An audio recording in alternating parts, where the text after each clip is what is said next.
think that success is a long game. It's not a one-day game, and therefore one's got to put processes and thoughts in place to ensure that whatever the definition of success is, whether it's financial success or legacy success, that it's sustainable and as permanent as possible, and that it can in fact last. So it's very much around what can last and what is has a permanence to it.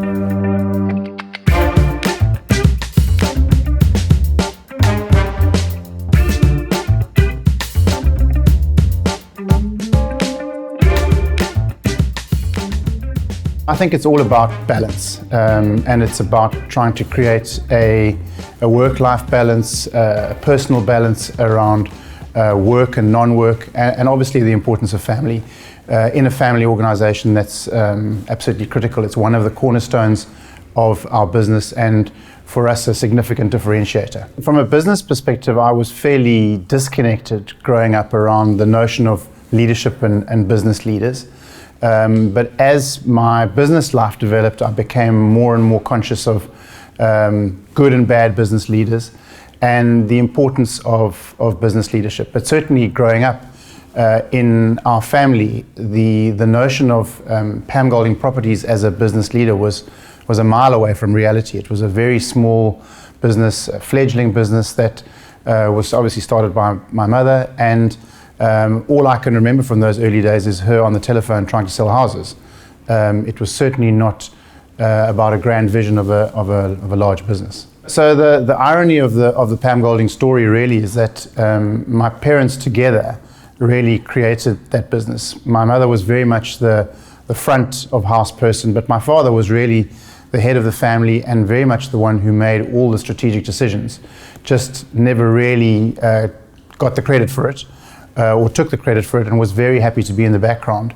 But was, I suppose we were very much a traditional family where my mother was mom and my father was dad, and he made pretty much all the decisions.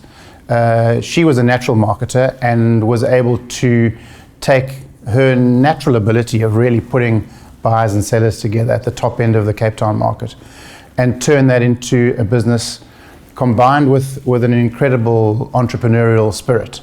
And so for her, it was not about success in financial terms.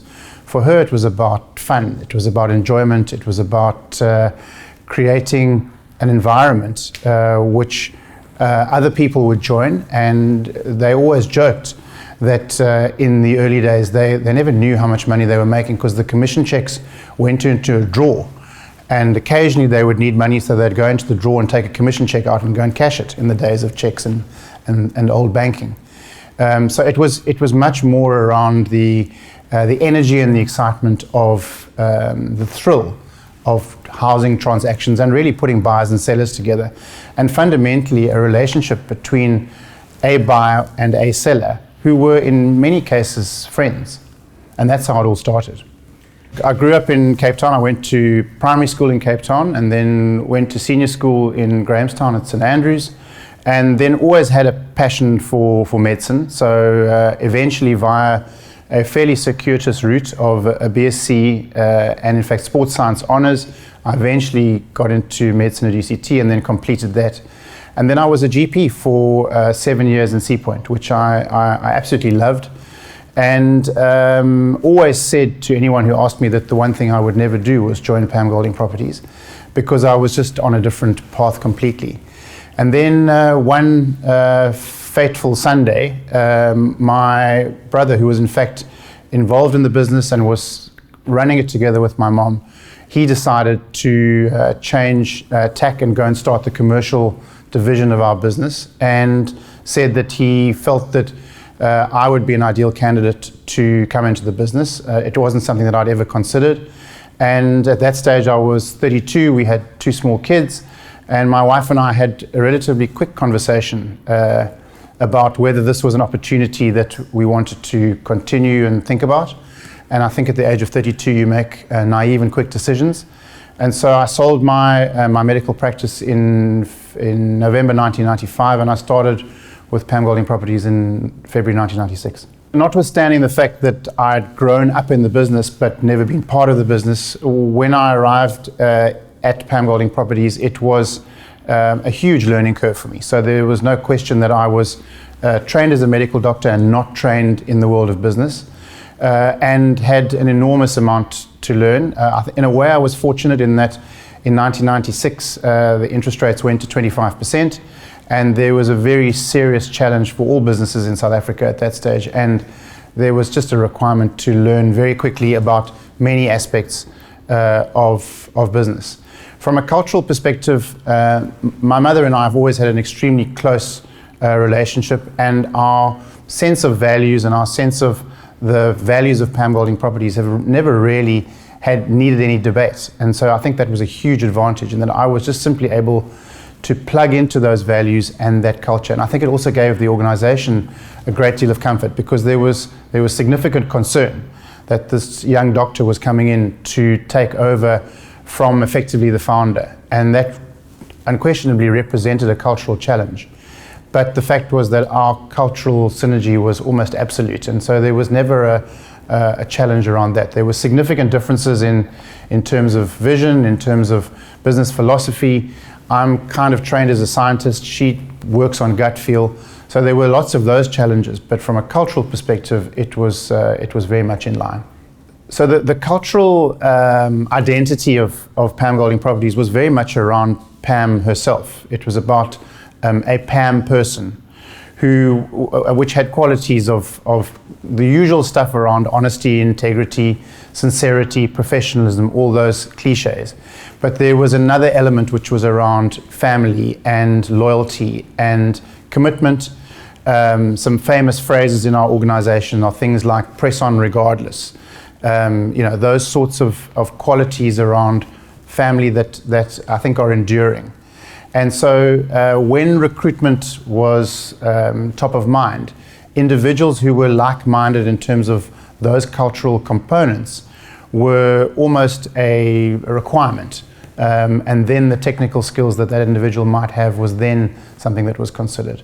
So that's something that has endured today. I mean, the organization now consists of 3,000 people, and we still try and get that right, regardless of where that might be, whether it's in a small town in South Africa or whether it's in London, because we believe that that's in fact a key competitive differentiator.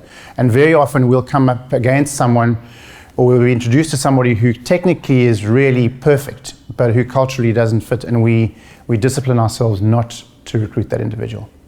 I think I was fortunate, as I mentioned earlier, that I came into the business when times were really tough. So between 1996 and 1998, it was an extremely tough time for business in South Africa, and I had a very steep but good learning curve. In 1998, the sun came out again, and there was a period from 1998 almost until 2006, when in particular the property market was extremely resilient and strong, and when there was an opportunity for businesses like ourselves to expand. And so I think I was able to build on the foundation that my mom had created, but also that my brother had put in terms of 10 years of putting systems and processes in place in the business. And was then able to use, I think, what is a fairly natural entrepreneurial flair of my own to try and grow the business and recruit like-minded individuals to assist me to grow the business in terms of geography and scope of product. To where we are now, which is around 300 offices. So the digital environment is obviously one that is so front and central in our own organization. I mean, there's no question that many of the processes in a real estate transaction have been affected by the digital world. Whether we're going to get to the point where the real estate industry is completely disintermediated is of course the big question. So far it certainly hasn't happened, and I think the consensus view around that is that it is usually the single biggest purchase that a home seller and buyer are looking to transact with, and therefore it is significant, and it's also out of the skill set of that homeowner or home buyer, and therefore there is a sense that they need a trusted advisor for at least part of that transaction. And so for the time being anyway, it would seem that the digital complete disintermediation is not going to be happening soon. Having said that, there's no question that from an American perspective, the process of automation within the real estate transaction is happening all the time. And it's likely that those processes are going to continue to be automated. From the point of view of AI, it's obviously an extremely interesting space, and whether or not the real estate environment is going to be, again, disrupted by significant artificial intelligence methodologies, I think remains to be seen. It's obviously one that everyone is watching with great interest. I think the key ingredient to differentiate in the real estate transaction is, on the one hand, the seller's needs, and on the other hand, the buyer's needs. From a buyer perspective, there's no question that technology has vastly improved the experience of a buyer. So right now, virtually all buyers will go online and have the opportunity of browsing all the available stock in an area that they might be looking for in the comfort of their home. In addition to that, there are a range of additional technologies which will enhance their experience, virtual reality being one of them. And they're able to get a really good sense of any particular property that they might be interested in. On the seller side, however, it's a much more personal requirement around a trusted advisor who is going to give them a valuation which is correct and appropriate and down to a very hyper-local market expertise. And then secondly, in terms of the actual negotiation process itself, because it is inevitable that a seller generally thinks their home is worth more than it is, and a buyer is looking to obviously pay as little as possible. Probably very little of my medical skill set was valuable to me in transferring from medicine to business. But one of the skill sets that as a GP is absolutely essential is listening. And it's a fundamental part of, I think, business, but in particular the real estate business. We train our agents to listen all the time, because it's really about what the clients are saying to you that give you the essence and the clues of what's really going on in terms of every transaction. And so it's a fundamental part of our business. The listening culture translates itself into a notion of authenticity, sincerity, and particularly empathy, because we are in a business where we're dealing with often distressed sellers, distressed environments, and it's critical that we connect with our clients, because fundamental to the real estate environment is trust. So it's not every case that is a distressed seller, but we do often talk in the industry about the so-called 4Ds, which are often a trigger to a sale. And those 4Ds are death, divorce, destitution, and departure. And those are often distressing and traumatic events for families and for clients. And so what's often underestimated is the extent to which a real estate agent needs to gain the trust of those individuals in that environment, which is often one which is surrounded by stress at the very least. And the selling of a home is an incredibly stressful event, and we recognize that. And so to some extent, we often talk about the fact that in our business, we're not in the business of selling houses, we're in the business of relationships, because those relationships are fundamental to trust, and trust is essential in terms of getting a transaction over the line. You know, in terms of the success of our business, there's no question that our core values have been central to that success.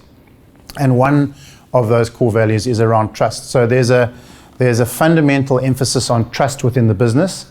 In particular, we constantly emphasize the fact that this is our family name, and therefore when an individual goes out and carries the Pam Golding badge, they are in fact representing Pam or representing the family. And so the trust is absolutely essential. Our reputation is effectively all we have, and it's taken 40 years to build up. It can be destroyed in a second, as we've seen recently in the KPMG events. And I think from a national perspective, it's absolutely imperative that we rebuild the trust in the minds of South Africans, the notion of trust, because it is a fundamental value that I think is essential for our future sustainability. So I think sustainability is a word that we've been using in our business increasingly, and sustainability refers to our attitude to the environment, but also very much around business sustainability. And I think I'm often struck by the fact that when I talk to international colleagues, the challenges that face South African businesses seem to be significantly increased over the challenges that my colleagues face abroad. And that's just the reality of our situation. And so whether it's on the transformation front, whether it's the impact of political influences in the business, the requirement of South Africa to evolve, and the requirement of businesses like ourselves to acknowledge the technological challenges that face us and the evolving business landscape. Sustainability, I think, is one word that is a critical target to ensure that businesses don't end up on the scrap heap and that they are in fact enduring. And so for me, it's a combination of ensuring that the key values and core values are in place, but also recognizing that the challenges are there which require businesses to evolve quite significantly. We very much are focused on the notion of looking at innovation and strategy. In fact, we have an executive whose only responsibility is to look at innovation and what we call the tanks coming over the hill, which are effectively the business challenges that are A, apparent to us already, but B, which we might be able to glean from looking at American markets, for example, or any international markets. And there are often clues. In the old days, we always used to have the luxury of about 10 years before something reached us once it had happened in America. Now we have the luxury of maybe a couple of weeks. And notwithstanding that, there are lots of opportunities for picking up trends and clues and a sense of where real estate in general is going worldwide. And so we're very focused on trying to pick up the pulse of those new innovations and trends. Work-life balance is a never-ending challenge, and one that I don't think one can ever really conquer. But I do think that it's important to try and not just have a pure business interest. And so there's the potential for particularly a business like ours to be all-consuming and literally to be 24/7.